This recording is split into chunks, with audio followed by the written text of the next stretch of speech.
Hello guys, welcome back to my channel. আমি অমৃতা। কেমন আছো তোমরা সবাই? নতুন একটা ভিডিওতে সকলকে অভিনন্দন। তোমরা সবাই জানো আমি যে রান্নাগুলো তোমাদের সাথে শেয়ার করি একেবারেই সহজ সরল রান্না। কারণ বর্তমান সময়ে মেয়েরাও যেমন রান্না করে খায়, পাশাপাশি না দেখা যায় মানে 60-40 এরকম ছেলেরাও কিন্তু রান্না করে খায়। আর ছেলেদের রান্নাগুলো যদি একটু সহজভাবে প্রেজেন্ট করা যায় তাহলে ছেলেদের জন্য সুবিধা হয়। আমি এটা সবসময় মাথায় রাখি। কত ভাইয়েরা আছে, দাদারা আছে যারা নিজেরাই রান্না করে, তো সেটা মাথায় রেখে আমি সবসময় রান্নাটা করে থাকি। আর এখন যে রান্নাটা করব, আমার রান্নাগুলো কেমন হয় আমি জানি না, তবে আমি তো টেস্ট করি, আমার ভালো লাগে। এছাড়াও রিয়া বোন ট্রাই করে ইন্ডিয়া থেকে, জিৎ ভাই ট্রাই করে, বর্তমান সময়ে মিক্স মিউজিকের দাদাভাই বিপ্লব দাদাভাই, যদিও এখন বিবি নাম্বার অন হয়ে গেছে দাদাভাইয়ের চ্যানেলের নাম। তো দাদাভাইও মনে হয় মেবি আমার রান্নাগুলো দুই একটা ট্রাই করে দেখলেও দেখতে পারে। তো আর এছাড়াও যারা ট্রাই করে সবাই আমাকে কমেন্টে জানিয়েছে। আমার বাংলাদেশে অনেক দাদারা আছে, বৌদিরা আছে রান্না করে, আমাকে কমেন্টে জানায়, পার্সোনালি মেসেজ করেও জানায়। সবার কথা মাথায় রেখে আজকে যে রান্নাটা করব সেটা চলো চটজলদি শেয়ার করে নিই। সর্বপ্রথম আমি দিয়ে দেবো এর মধ্যে জিরে বাটা, আদা বাটা, পেঁয়াজ রসুন একসাথে পেস্ট করেছি সেই বাটাগুলো দিয়ে দেবো, বাটনাগুলো। আর দিয়ে দেবো এর সাথে একটু শুকনো লঙ্কা বাটা। চলো তাহলে সব একে একে দিয়ে নিই। প্রথমে দিয়ে দিচ্ছি আমি এখানে একটু পেঁয়াজ রসুন বেটে নিয়েছি, একদম আদা বাটা করে, কষ্ট করে বাটা লাগবে না, একদম আধ বাটা করে নিয়েছি, সেটাই দিয়ে দিলাম। আর আরেকটা কথা বলি, যখন এই পেঁয়াজ রসুনগুলো বাটা ঘষা করবা তোমরা, আজকাল তো ব্লেন্ডারে করা হয়, আমি সবসময় শিলনোড়ায় চেষ্টা করি বেশি বেটে নেওয়ার। তো একটু রসুনের খোসাটা হালকা একটু বাঁধিয়ে রাখার চেষ্টা করবা। দেখবা বড় বড় শেফ বা বাবুর্চি যারা আছে তারা কিন্তু রান্নার ভিতরে পেঁয়াজ রসুনের একটু রসুনের খোসাটা রাখে। আমিও সেটা রাখার চেষ্টা করেছি, কারণ এতে গ্রেভিটাও টেস্ট হয়, আমি যেটা বুঝেছি। তো আমি সেটাই ট্রাই করেছি। দিয়ে দিয়েছি পেঁয়াজ রসুন বাটা। এবার এর মধ্যে দিয়ে দেবো একটু আদা বাটা, দিয়ে দিচ্ছি পরিমাণ মতো আদা বাটা।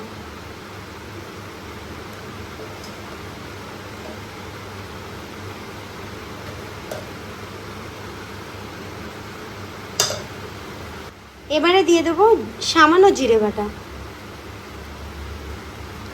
আমি আগেই বলেছি আমার বাটা ঘষা সব কিছু কিন্তু শিলনোড়াই হয়ে থাকে, আমি কিন্তু শিলনোড়াই বেটে নিই। এবারে এর মধ্যে দিয়ে দেবো, এটা আমি আর বেটে নেয়নি, লঙ্কার গুঁড়ো, যেটা আমার সব বরাবরের খুব ভয়ের জিনিস। দিয়ে দিচ্ছি লঙ্কা গুঁড়ো। আচ্ছা, লঙ্কাটা কিন্তু যে যেমন খাবে তেমন দেবে। আমরা একটু লঙ্কাটা বেশি খাই, এই জন্য একটু লঙ্কাটার পরিমাণও বেশি দিলাম। আর এই লঙ্কার গুঁড়োটাও আমাদের বাড়িতে তৈরি করা, আমার মা ভালো এইগুলো করতে পারে গো। এখনও বাকি আছে এর ভিতরে লবণ দেওয়া, এবার লবণের পরিমাণটা দিয়ে দেবো। লবণের পরিমাণটা আরেকটু লাগবে। দেখতেই পেলে আমি কিন্তু এর ভিতরে দিয়েছি একটু পেঁয়াজ রসুন আধ বাটা করে, একটু আদা বাটা, সামান্য পরিমাণ জিরে বাটা, আর লঙ্কা না হলে তো হয় না, একটু লঙ্কা আর লবণ।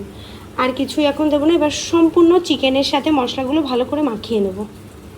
আমি সব সময় যেটা বলি, রান্নায় হাতের ছোঁয়া না থাকলে রান্নাটা কিন্তু খেতে টেস্ট হয় না।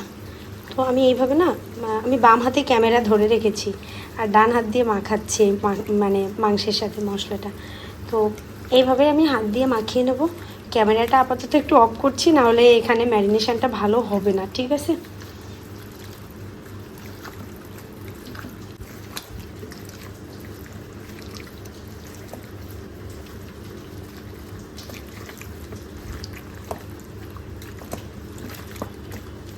আমার হাতটা কেঁপে যেতে পারে, আমি ক্যামেরাটা আর অফ করলাম না, অন ক্যামেরাতেই রানিং অবস্থাতেই সব কিছু মাখিয়ে নিয়েছি, দেখতেই পেলে।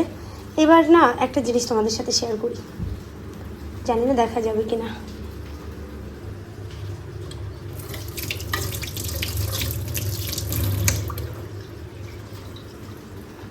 এবারে দেখো, হাতটা ধুয়ে নিয়েছি, আমার হাতের অবস্থা দেখেছো?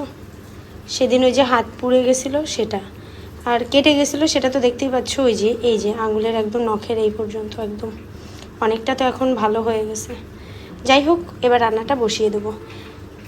বন্ধুরা দেখতেই পাচ্ছ আমি অলরেডি গ্যাস জ্বালিয়ে দিয়েছি এবং কড়াই বসিয়ে দিয়েছি। এর মধ্যে দিয়ে দেবো এখন রান্নার জন্য সাদা তেল। ছেলের রান্নাটা আলাদাভাবে রান্না করব। অলরেডি এখানে একটা রান্না বসিয়েছি, সাইডে চুলাতে আরেকটা কড়াই বসিয়ে দিয়েছি, ছেলের রান্নাটা আলাদাভাবে করে নেব তাই। আর এই যে হচ্ছে এখানে একটা পাত্রে এই যে ছেলের চিকেনটা আমি অলরেডি সুন্দর করে সব কিছু একসাথে মাখিয়ে নিয়েছি। আর ও তো ছোটো মানুষ, আমি ওকে শুকনো লঙ্কা দেবো না, একটা কাঁচা লঙ্কা দিয়ে দিয়েছি। দুটো রান্না একসাথে শেয়ার করবো।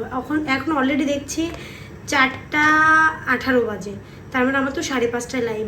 এর মধ্যে আমি এগুলো রান্নাটা শেষ করব, তারপরে গিয়ে হচ্ছে ছেলেকে খাওয়াবো। আমার লাইভে ঢুকতে হবে 5:30টায়। সব কিছু একটু চটজলদি করতে হবে। বন্ধুরা দেখতেই পাচ্ছ তেল গরম হয়ে গিয়েছে। এবারে অলরেডি সাইড থেকে আওয়াজ পাচ্ছ নিশ্চয়ই, আওয়াজটা আসতেছে। আমার ছেলে রান্না বসিয়ে দিয়েছি, আর এখানে আমাদের রান্নাটার জন্য চিকেনগুলোকে কড়াইতে দিয়ে দেবো।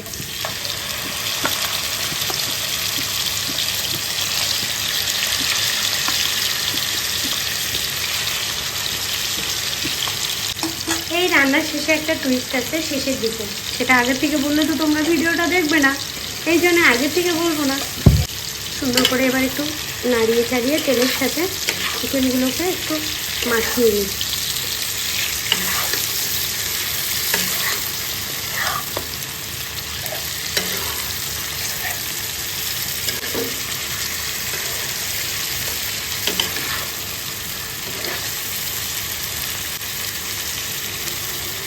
সব কিছু ভালোভাবে মাখিয়ে নিয়েছি, ঢাকনাটা দিয়ে দিচ্ছি। এবার একটু মিডিয়াম আছে মাংসটাকে কষাতে হবে, একেবারেই হাই হিট দেওয়া যাবে না। তার একটাই কারণ, হাই হিট দিলে যেহেতু মশলাগুলো দেখতেই পেয়েছো আমি কিভাবে মাখিয়েছি, তো চিকেনটা ভালোভাবে না কষা হলেও তো মশলাটার স্বাদ বেরোবে না, খেতেও ভালো লাগবে না। ওই জন্য মিডিয়াম আছে একটু চিকেনটাকে নাড়িয়ে চাড়িয়ে কষিয়ে নেব। এবারে না একটু ঢাকনাটা সরিয়ে একটু নাড়াচাড়া করে দেবো। আমি তো এখানে কোনো হলুদ ইউজ করিনি। কালারটা এখনই কত চমৎকার একটা কালার এসেছে। কেনা মশলার একরকম কালার হয়, আমাদের বাংলাদেশে তো কাশ্মীরি রেড চিলিটা সচরাচর সব জায়গায় পাওয়া যায় না, আর আমাদের বাড়িতে খাওয়াও হয় না। ইন্ডিয়াতে গেলে হয়তো বাবা নিয়ে আসে, কিছুদিন সেটা যতদিন থাকে ব্যবহার করা হয়। আচ্ছা, একটু নাড়িয়ে দিয়েছি, আবারও ঢাকা দিয়ে দেবো। বন্ধুরা ঢাকনাটা সরিয়ে নিচ্ছি। এবারে এর মধ্যে এখন আমি দিয়ে দেবো হলুদ গুঁড়ো।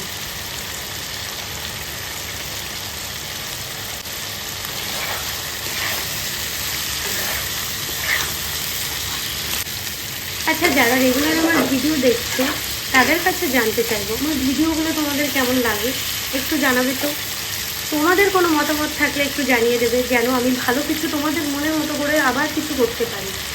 এবারে না এর মধ্যে দিয়ে দেবো সামান্য একটু গোলমরিচ আর গরম মশলা গুঁড়া।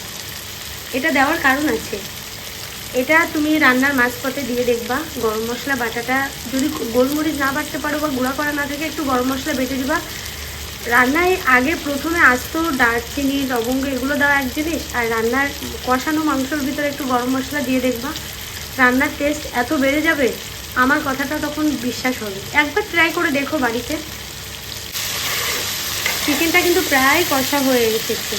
আর জানো তো, যে কোনো রান্নায় যদি মশলাটা একটু বেশি সময় নিয়ে একটু আলতো হাতে কষানো যায়, সেই রান্নার টেস্ট কিন্তু দারুণ হয়। এবারে দিয়ে দিচ্ছি এর মতো পরিমাণ মতো জল। ভালোভাবে একটু নাড়িয়ে চাড়িয়ে এবার চুলার আঁচটা বাড়িয়ে দিতে হবে। আর দেখা হচ্ছে রান্না শেষ করার আগে।